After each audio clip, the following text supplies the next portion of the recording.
The morning sun cast long shadows across the parking lot of Miller's gun shop as Harold Hank Peterson stepped out of his weathered pickup truck. At 73 years old, his movements were deliberate but steady, each step carrying the weight of decades spent serving his country. The purple heart pin on his jacket caught the light as he approached the entrance, his weathered hands gripping a small piece of paper containing the specifications for the hunting rifle he hoped to purchase. Hank had been planning this visit for months. His grandson Tommy was turning 18 next week, and Hank wanted to continue the family tradition of passing down hunting knowledge to the next generation. The rifle he had in mind was a classic bolt-action model, perfect for teaching proper marksmanship and respect for firearms.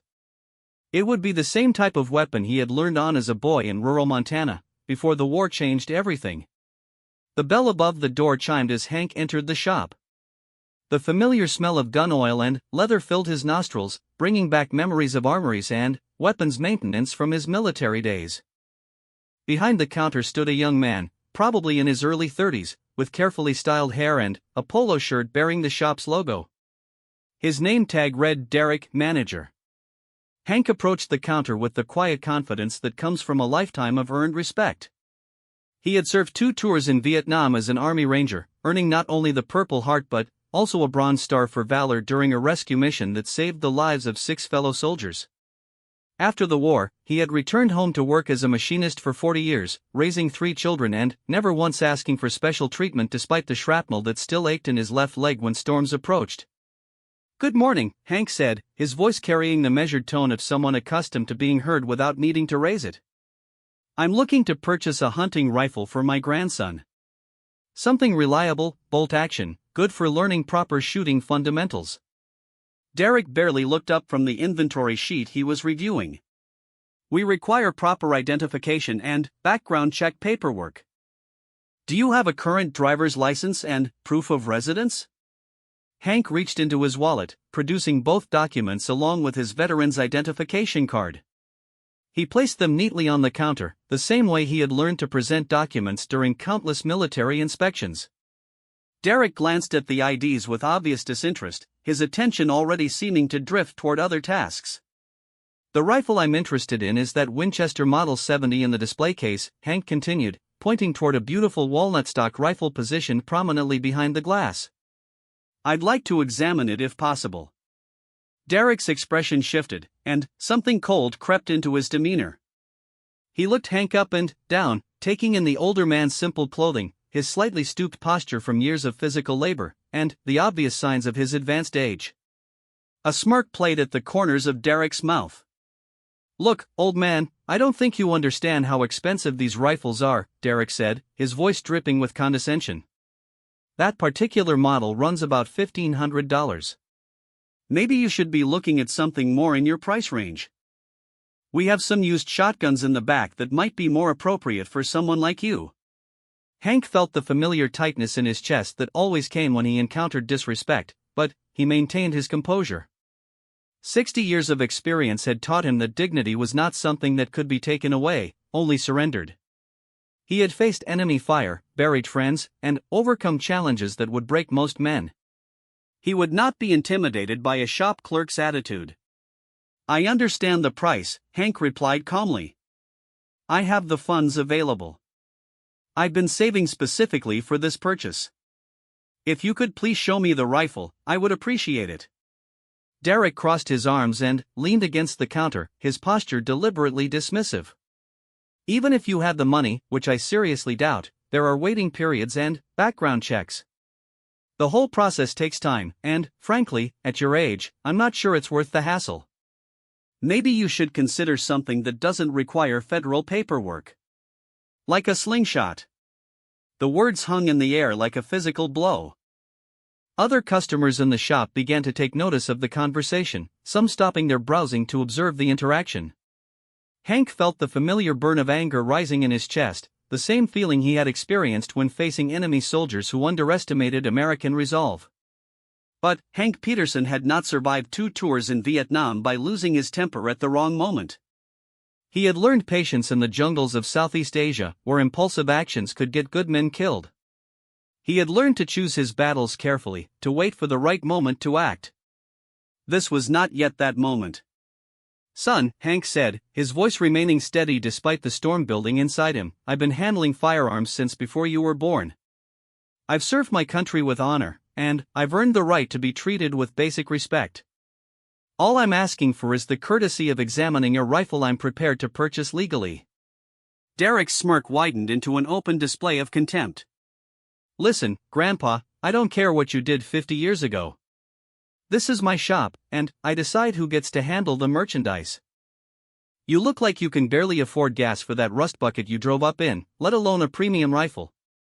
Why don't you save yourself some embarrassment and head down to the pawn shop where they sell the kind of stuff more suited to your situation?" The silence that followed was deafening. Even the background music from the shop's radio seemed to fade away as the weight of Derek's words settled over everyone present. Hank stood motionless for a long moment, his weathered hands resting on the counter, his eyes fixed on the young man who had just dismissed a lifetime of service and sacrifice with such casual cruelty. In that moment, Hank thought about his grandson Tommy, who was counting on this rifle for their planned hunting trip. He thought about his late wife Martha, who had always taught him that responding to hatred with hatred only created more darkness in the world. He thought about the young soldiers he had served with in Vietnam, many of whom had never made it home to face the indignities of growing old. "I see," Hank said finally, his voice barely above a whisper but carrying the weight of profound disappointment. "I understand your position." He carefully gathered his identification documents and returned them to his wallet. As he turned to leave, he paused and looked back at Derek one final time. "I hope someday you learn that a man's worth isn't measured by his age or the clothes he wears, but by the character he shows when he thinks no one important is watching." As Hank walked toward the door, he passed a group of younger men who had been browsing the tactical gear section. They had witnessed the entire exchange, and the looks on their faces suggested they were as appalled by Derek's behavior as Hank was hurt by it. One of them, a tall man with the distinctive bearing of someone accustomed to command, made eye contact with Hank and nodded almost imperceptibly.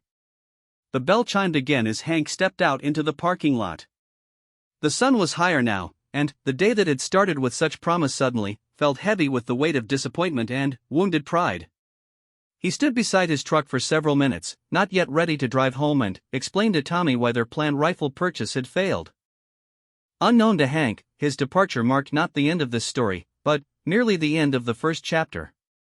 Inside the gun shop, conversations were already beginning among the other customers who had witnessed Derek's appalling treatment of a veteran. And among those customers were men who had taken an oath to protect not just their country, but the values and principles that made it worth protecting.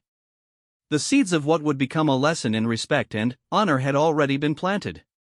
Soon they would begin to grow, watered by the indignation of those who understood that serving one's country creates bonds that transcend age, rank, and civilian status. Derek had made a grave miscalculation in assuming that his treatment of Hank Peterson would go unnoticed or unanswered. As Hank drove home through the quiet streets of his small town, he had no way of knowing that his story was far from over. The humiliation he had just endured would soon be transformed into something much more powerful, a demonstration of the brotherhood that exists among those who have served, and a reminder that respect for veterans is not optional, but essential to the fabric of American society. The stage was now set for events that would teach Derek and others like him a lesson they would never forget about the true meaning of honor, respect, and the unbreakable bonds forged in service to country.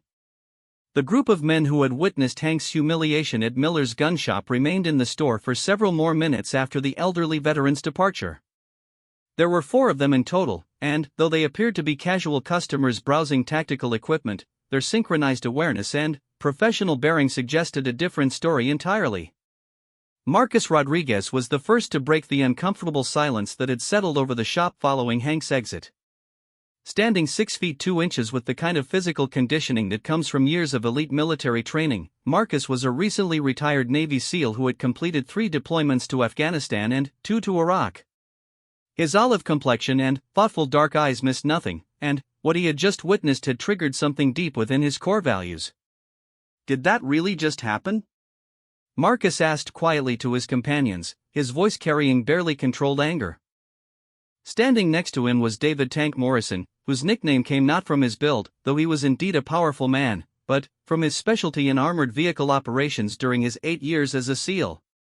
Tank's red hair and freckled face might have made him look approachable in civilian clothes, but his green eyes now blazed with the same fury that had served him well in combat situations. The third member of their group was James Chen, a lean and athletic man whose quiet demeanor masked a brilliant tactical mind. As a former SEAL sniper, James had learned the value of patience and precision, but he had also learned to recognize injustice when he saw it. His normally calm expression had hardened into something resembling the focus he once reserved for high-value targets. The fourth man, Robert Bobby Williams, was the youngest of the group at 32, but his experience as a SEAL combat medic had given him wisdom beyond his years. Bobby understood better than most the psychological wounds that could be inflicted by disrespect and humiliation, especially on someone who had already sacrificed so much for his country. The four men had met during a weekend reunion of their SEAL team, gathering annually to maintain the bonds forged during their years of service together. They had served in different periods but had all been part of the same unit at various times. This morning, they had decided to visit the gun shop together, planning to browse equipment and perhaps make some purchases before heading to the shooting range for an afternoon of friendly competition. Instead, they had witnessed something that violated every principle they had sworn to uphold. Derek, oblivious to the storm clouds gathering around him, continued his work behind the counter with the same arrogant attitude he had displayed toward Hank. He seemed pleased with himself for having gotten rid of what he perceived as a troublesome customer who couldn't afford to make a real purchase anyway. Marcus exchanged glances with his teammates, and, in the way of men who had communicated silently in life-or-death situations, they understood each other perfectly. Without a word, they began to spread out through the store, each taking a position that would allow them to observe Derek while appearing to continue their shopping. "Excuse me," Marcus said, approaching the counter with the casual confidence of someone accustomed to command. "I couldn't help but notice that elderly gentleman who just left. Did you refuse to serve him?" Derek looked up from his paperwork, immediately sizing up Marcus and clearly liking what he saw. Here was someone who looked like a serious customer, young, fit, well-dressed, and obviously interested in high-end tactical equipment. This was the kind of customer Derek preferred to deal with.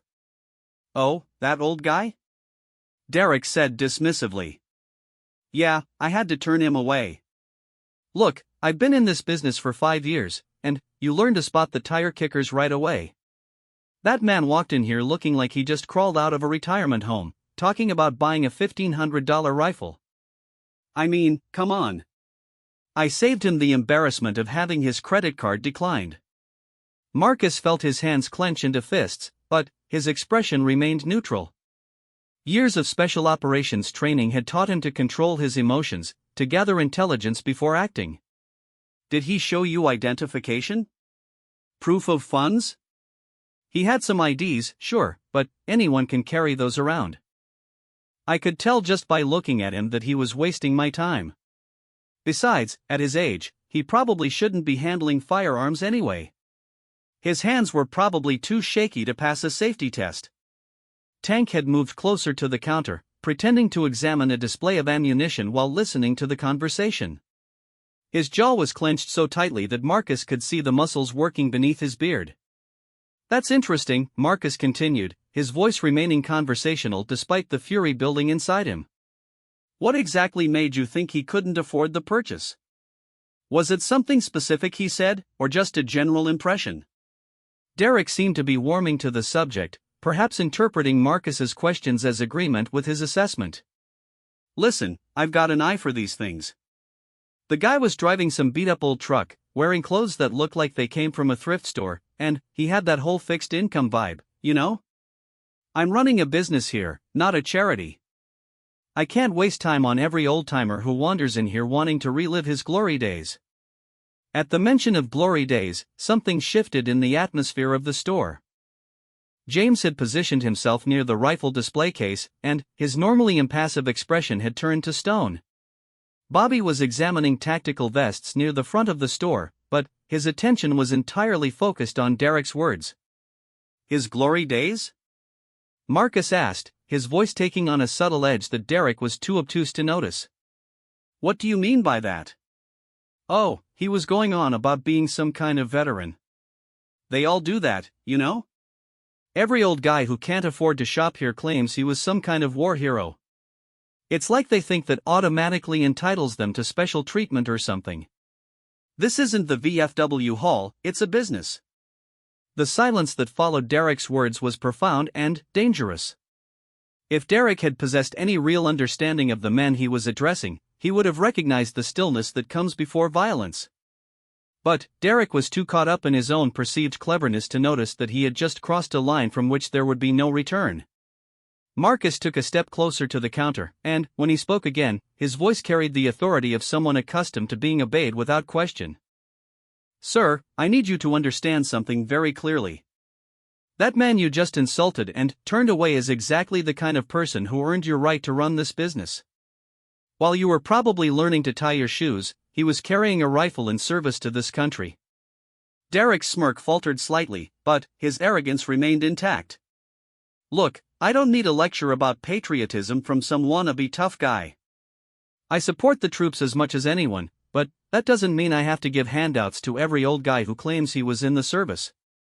That was the moment Derek sealed his fate. Tank stepped forward, no longer pretending to shop. His voice was quiet but carried the weight of absolute conviction. "Claims he was in the service?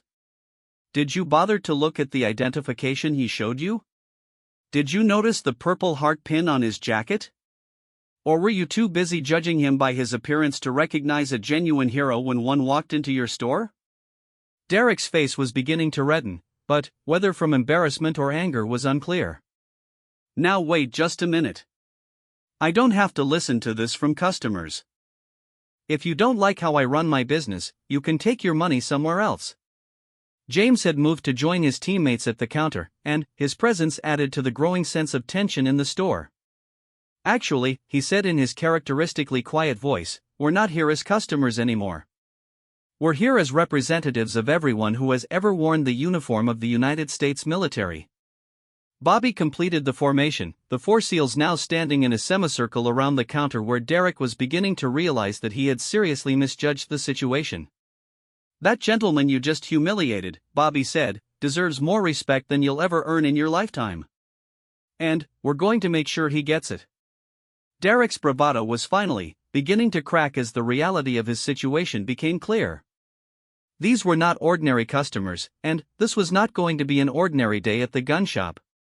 The four men facing him had trained to handle much more dangerous situations than a disrespectful shop clerk, and their united purpose was becoming unmistakably clear. What do you want?" Derek asked, his voice losing its earlier confidence. Marcus smiled, but there was no warmth in it. "We want you to understand exactly who you disrespected today. And then, we want you to make it right." The education of Derek was about to begin, and it would be a lesson he would remember for the rest of his life. 3 hours later, Derek stood behind his counter with a completely transformed understanding of what had transpired in his store that morning. The four Navy SEALs had turned his gun shop into an impromptu classroom, and Derek had received the most intensive education of his life about honor, sacrifice, and the true meaning of service to country. Marcus had begun by showing Derek dozens of photographs and service records of veterans from every conflict since World War II. Each image told a story of ordinary Americans who had answered extraordinary calls to duty. Tank had shared video testimonials from veterans describing their experiences transitioning from military to civilian life, and the challenges they faced when their service was dismissed or forgotten by their fellow citizens. James had provided Derek with statistical data about veteran unemployment, homelessness, and suicide rates, making it clear that the problems facing former service members were far more complex and serious than Derek had ever imagined. Bobby had shared medical research about the long-term effects of combat trauma, helping Derek understand that many veterans carried invisible wounds that deserved respect rather than ridicule. But the most powerful part of Derek's education had come when Marcus placed a simple phone call to his own grandfather, a 90-year-old World War II veteran who had fought in the Pacific Theater. The elderly man's voice, filled with dignity and quiet strength despite his advanced age, had described what it felt like to be dismissed by younger generations who had never experienced the realities of war. "Son," the old Marine had told Derek through the speakerphone, "when you disrespect one of us, you disrespect all of us. We didn't serve for recognition or praise. We served because it was our duty." But we deserve to be treated with the same basic human dignity you would show any other customer in your store." By the time Derek hung up the phone, tears were running down his face. The arrogant young man who had dismissed Hank Peterson as worthless had been replaced by someone who was beginning to understand the magnitude of his error and the depth of the wound he had inflicted. "Now," Marcus said, his voice gentler than it had been during the confrontational phase of Derek's education, "we're going to help you make this right. But understand that this isn't about making us feel better or protecting your business. This is about restoring the dignity of a man who earned it through decades of service and sacrifice." The plan they had devised was comprehensive and meaningful. Derek would personally drive to Hank Peterson's home to deliver a formal written apology. He would bring with him not only the Winchester rifle that Hank had originally wanted to examine, but also a premium scope and accessories package, all provided free of charge. More importantly, Derek would invite Hank to return to the store for a private shopping experience where he would receive the respectful treatment he should have gotten in the first place. But the Seals plan extended far beyond a simple apology.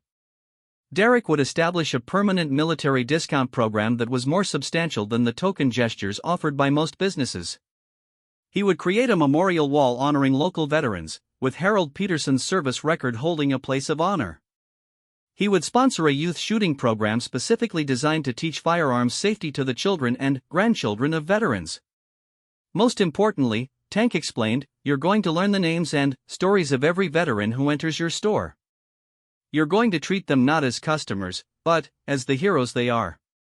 And if we ever hear of you disrespecting another veteran, the consequences will be far more severe than what you've experienced today." Derek nodded eagerly, his earlier arrogance completely replaced by genuine remorse and a desperate desire to make amends. He understood now that he had been given an opportunity for redemption that many people in his situation would not receive. 2 hours later, Derek found himself standing on the front porch of a modest home in a quiet residential neighborhood. The same weathered pickup truck he had dismissed that morning sat in the driveway, and flower boxes beneath the front windows spoke of careful attention and pride in homeownership despite limited resources. When Hank Peterson opened the door, his expression shifted from surprise to wariness as he recognized the young man who had humiliated him just hours earlier. But Derek had prepared for this moment, and he began with words that Marcus had helped him rehearse. "Mr. Peterson, my name is Derek Miller, and I owe you an apology that will probably take me the rest of my life to deliver properly. I dishonored you today, and, in doing so, I dishonored every person who has ever worn the uniform of the United States military. I'm here to ask for your forgiveness and to try to make this right." Hank studied Derek's face for a long moment, noting the obvious signs that the young man had been crying and that his earlier arrogance had been replaced by something resembling genuine humility. Behind Derek, he could see the Winchester rifle case and accessories that had been carefully loaded in the back of Derek's truck. "Son," Hank said quietly, "it takes courage to admit when you're wrong. Come inside, and tell me what changed your mind." The conversation that followed lasted for nearly 2 hours. Derek listened as Hank shared stories of his service in Vietnam, the friends he had lost, and the challenges he had faced returning to civilian life in an era when veterans were often scorned rather than honored. Hank spoke about his grandson Tommy and the family tradition of teaching respect for firearms and the responsibilities that came with them. In return, Derek shared what he had learned that day about the veteran community and his own ignorance about the sacrifices made by previous generations. He explained the comprehensive changes he was making to his business practices and his personal commitment to honoring veterans in the future. When their conversation concluded, Derek presented Hank with not only the rifle and accessories, but also a handwritten letter of apology that would be framed and displayed prominently in Miller's gun shop. More importantly, he extended an invitation for Hank and his grandson to attend a special ceremony the following weekend where the store's new veteran recognition program would be officially launched. The transformation in Derek was evident to everyone who witnessed his interaction with Hank. Gone was the dismissive attitude and superficial judgment. In its place was a young man who had learned that respect must be earned through character and actions, not demanded based on age or position. But the story's impact extended far beyond the personal redemption of one misguided shop clerk. Word of what the Four Seals had accomplished spread quickly through both the veteran community and the broader population. Social media posts about the incident were shared thousands of times, creating a viral movement that reminded people about the importance of honoring those who have served. Other businesses began examining their own practices toward veteran customers. Veterans themselves felt empowered to speak up when they encountered disrespectful treatment. Young people gained a new appreciation for the sacrifices made by previous generations to preserve their freedoms. Marcus and his teammates returned to their reunion weekend with the satisfaction of having upheld the values that had guided them throughout their military careers. They had demonstrated that the bonds forged in service transcend age, rank, and branch of service. When one veteran is dishonored, all veterans feel the wound. But, when that wrong is made right, the entire community benefits from the healing. 6 months later, Miller's gun shop had become a gathering place for veterans throughout the region. The memorial wall Derek had created featured dozens of service photos and stories, with Harold Peterson's Purple Heart citation holding the place of honor that Marcus had envisioned. The youth shooting program Derek had established was training a new generation of young people to understand both the proper use of firearms and the responsibilities of citizenship. Derek himself had become a changed man, using his position to advocate for veteran causes and ensuring that every former service member who entered his store received the respect and recognition they deserved. He often told visitors about the day 4 Navy SEALs had taught him the most important lesson of his life, that a person's worth is measured not by their appearance or apparent wealth, but by their character and their service to something greater than themselves. And every month, without fail, Derek would visit Hank Peterson to check on the elderly veteran and to thank him once again for the grace he had shown in accepting an apology that could never fully repair the damage that had been done, but which had nevertheless opened the door to redemption and understanding. The story of Harold Peterson and the lesson taught by 4 Navy SEALs became a reminder that in America, respect for those who serve is not optional, but essential to the fabric of our society. It demonstrated that when good people witness injustice, they have both the power and the responsibility to act. And it proved that even the most misguided individuals can be taught to recognize honor when they see it, and to treat our veterans with the dignity they have earned through their sacrifice and service.